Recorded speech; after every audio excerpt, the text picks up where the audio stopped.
कुमार जी ने कुर्सी क्यों छोड़ी, क्यों छोड़ने पर मजबूर हुआ। लेकिन जब हमारे भाई मुख्यमंत्री बने तो एक उम्मीद जगी कि बिहार में 3 चीजों से हमें मुक्ति मिलेगी। बिहार के पूर्व मुख्यमंत्री नीतीश कुमार के बिहार छोड़ने की आज भी चर्चा हो रही है। कभी विजय कुमार चौधरी बताते हैं कि आखिर नीतीश कुमार ने बिहार क्यों छोड़ा, तो कभी ललन सिंह बताते हैं कि नीतीश कुमार ने बिहार क्यों छोड़ा। लेकिन अब आपको बता दें कि नीतीश कुमार के बिहार छोड़ने की असली वजह पप्पू यादव ने बताई है। क्या कुछ पप्पू यादव कहते नजर आए हैं नीतीश कुमार पर, चलिए हम आपको विस्तार से बताते हैं। नमस्कार, मैं कोमल और आप देख रहे हैं दर्श न्यूज। बता दें आपको कि बिहार के पूर्व मुख्यमंत्री नीतीश कुमार ने आखिर बिहार की गद्दी क्यों छोड़ी और राज्यसभा जाने का फैसला क्यों लिया, इसको लेकर तमाम तरह की चर्चाएं चल रही हैं। लेकिन एक तरफ जहां विजय चौधरी कहते हैं कि 6 महीने नीतीश कुमार और निशांत कुमार को राजनीति में लाने के लिए 6 महीने उनको समझाने में लग गए, तो ललन सिंह कहते हैं कि नीतीश कुमार ने अपना उत्तराधिकारी सम्राट चौधरी को चुना और नीतीश कुमार ने बिहार क्यों छोड़ा। इसको लेकर तमाम बातें ललन सिंह, विजय चौधरी और तमाम जो चर्चाएं हैं वो कह रही हैं। लेकिन इस बीच अब पप्पू यादव का कहना है कि नीतीश कुमार से बिहार नहीं संभल रहा था, नीतीश कुमार के राज्य में भी अपराध हो रहे थे और नीतीश कुमार उसे नहीं संभाल पा रहे थे। इसी वजह से नीतीश कुमार ने बिहार छोड़ा और इसको लेकर भी क्या कुछ आगे कहते नजर आए हैं पप्पू यादव, उस वीडियो के साथ हम आपको छोड़े जाते हैं। दूसरी तरफ बिहार, हमें बहुत उम्मीद थी। वैसे तो नीतीश कुमार जी का जो सेकुलर इमेज और सरभारा का जो इमेज था, मुझे नहीं पता कि नीतीश कुमार जी ने कुर्सी क्यों छोड़ी, क्यों छोड़ने पर मजबूर हुआ।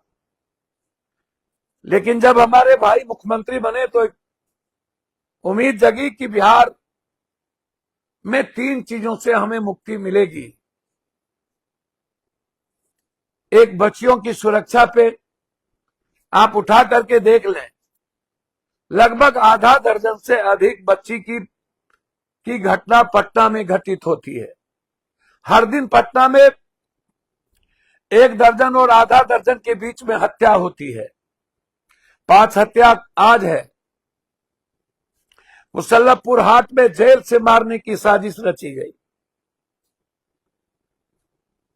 जिस दिन मुख्यमंत्री जी दरभंगा गए, वहां पर एक गरीब आदमी को 4 गोली मार दिया गया। हम गए थे सुल्तानगंज, डरा हुआ सहमा हुआ वो परिवार से हम मिले। वो बीजेपी और वर्तमान सरकार के साथ उनका पूरा का पूरा वो पदाधिकारी था। हमें बड़ा दुख पहुंचा कि सरकार होने के बावजूद भी उस परिवार के भीतर डर का वातावरण बना हुआ। हर दिन जहां मन आएगा वहां किसी न किसी को गोली मार देगा। छोटी छोटी बातों पर गोली मार दी जाती।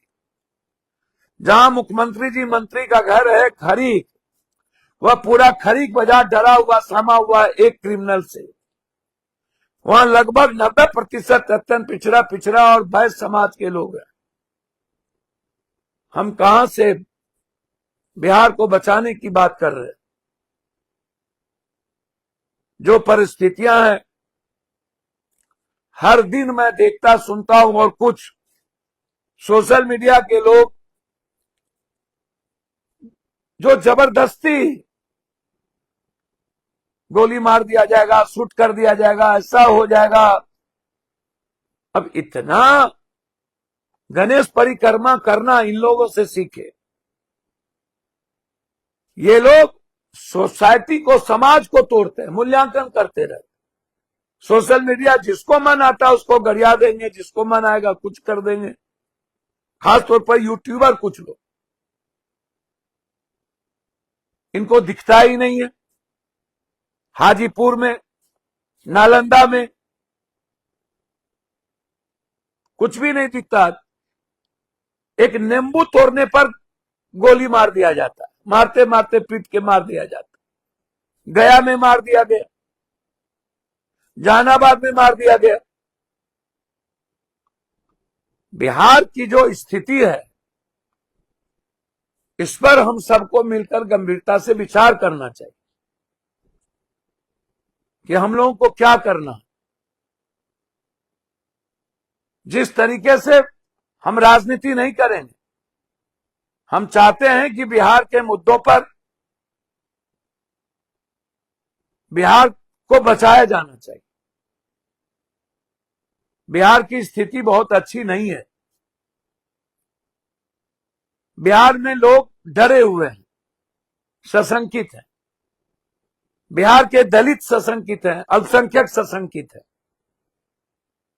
बिहार में व्यापारी सशंकित है कि मेरा घर तोड़ दिया जाएगा, हम 40 सालों से है, मेरी दुकान नहीं बचेगी। हमें समझ में नहीं आ रहा है कि आप क्या चाहते हैं। आप क्यों बिहार के व्यापारियों को, कॉमन मैन के घर को तोड़ना चाहते हैं, जो 40 साल 60 सालों से 20 सालों से आपकी सरकार थी, वो क्यों नहीं तोड़ी? नीतीश कुमार जी क्यों नहीं तोड़े? क्या कारण? जब कोई यूट्यूबर बोलता है कि गोली चलेगी, अब अपराधी की खैर नहीं, इसका मतलब है कि नीतीश कुमार जी के बीच समय में अपराधी मजे ले रहे थे। सब कुछ अपराधियों के हाथ में था। नीतीश कुमार जी के जाने के बाद अपराधी की खैर रही। मतलब नीतीश कुमार फेल्योर मुख्यमंत्री थे, इसलिए नीतीश कुमार से ले लिया गया। तो मुझे दो तरह की चीजें समझ में नहीं आती। एक तरफ प्रधानमंत्री जी यहां कुछ बोलते हैं, विदेश में कुछ बोलते हैं, पब्लिक को हमेशा संकट में डाल देते हैं और पब्लिक पर ही बोझ डाल देते हैं, और फिर पब्लिक से ही कहते हैं कि सारा दुख आप सहिए, आपको ही सहना है, नेता नहीं सहेंगे। उनके घर में 10 गाड़ियां होगी, सभी लोग 25 के काफिला में जाएंगे। बड़ी अजीब विडंबना है इस भारत की और बिहार की। कल दिग्गा जमीन को लेकर के आंदोलन है। हम दिग्गा 1 नंबर पुल पर कल सभा करेंगे। लगातार जमीन छीनने की प्रक्रिया शुरू है। किसान के बारे में किसी को गहरी चिंता नहीं है। इसकी लड़ाई भी हमें लड़नी होगी। हर तरह से किसान बर्बाद हो जाता है। साइक्लोन में कोई मक्का नहीं बचा, कुछ भी नहीं बचा। आखिर हम क्या करना चाहते हैं? ऐसी परिस्थिति में आज जरूरत है बड़े लड़ाई की, बड़े संघर्ष की, और एक जीएनजी के आंदोलन की। हम फिर एक बार आग्रह करेंगे, राजनीति का कोई मतलब नहीं है, और मैं आपसे राजनीति नहीं करता हूं। मैं अकेला हूं। मैं हमेशा जो सही लगता है वो बात आप तक रखता हूं, और मैं हर समस्याओं के समाधान को निकालने का प्रयास करता हूं। कल पटना के हॉस्टल साथ के एसोसिएशन के साथ मेरी 3 बजे बैठक है।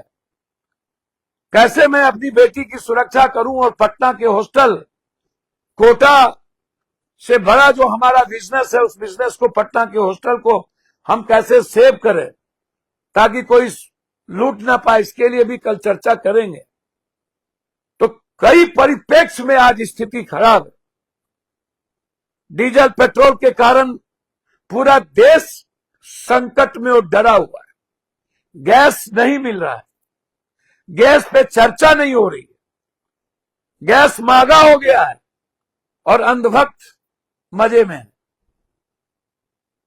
इसीलिए मैं सभी अंधभक्तों से कहूंगा, गाली देने से बेहतर है आप आम आदमी नीड्स की लड़ाई, उस पर आप चर्चा करिए। बिहार को बचाइए, बिहार के कॉमन लोगों को बचाइए, बिहार के बच्चियों को बचाइए। ये मेरा आपसे आग्रह है।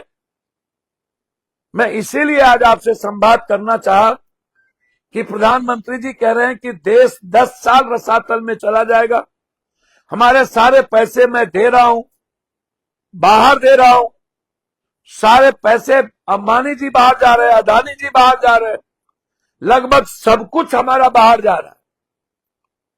लेकिन हम अपने देश के बारे में कभी नहीं सोचते। इसीलिए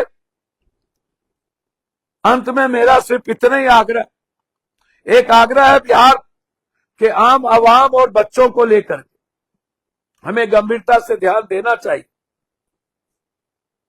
आज हम रेलवे से भी मिले थे, हम बिहार की गहरी चिंता हमने की है। इसीलिए हम सबको चर्चा करनी होगी और एक बड़े संघर्ष और क्रांति की ओर आगे बढ़ना पड़ेगा। धन्यवाद, नमस्कार।